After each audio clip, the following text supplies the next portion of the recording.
জয় যিশু প্রিয়রা, আশা করি ঈশ্বর প্রত্যেককে ভালো রেখেছেন।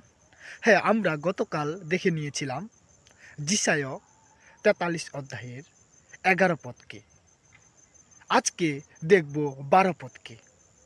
কি লেখা আছে আসুন পাঠ করে দেখি। আমি সংবাদ দিচ্ছি, উদ্ধার করেছি ও ঘোষণা করেছি, তোমাদের মধ্যে কোনো দেবতা ছিল না। এই বিষয়ে তোমরাই আমার সাক্ষী। আমি সদাপ্রভু এই কথা বলছি, আমি ঈশ্বর। আমেন। হ্যাঁ, সদাপ্রভু ঈশ্বর তার প্রজাদের কি সংবাদ দিচ্ছে এবং কি ঘোষণা করছে?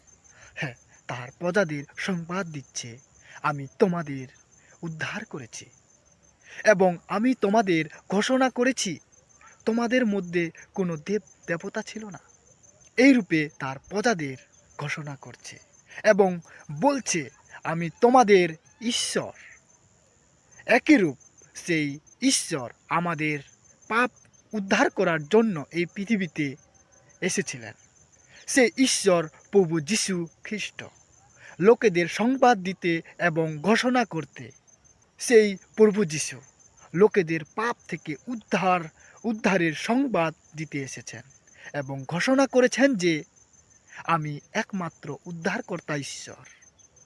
আমি ছাড়া কেহ পাপ থেকে উদ্ধার করতে পারে না। হ্যাঁ প্রিয়রা, এই জগতে কেহ উদ্ধারকর্তা নেই, কিন্তু প্রভু যীশু খ্রিস্ট বলেছেন, আমি উদ্ধারকর্তা, তোমাদের ঈশ্বর। তোমাদের পাপ থেকে উদ্ধার করব।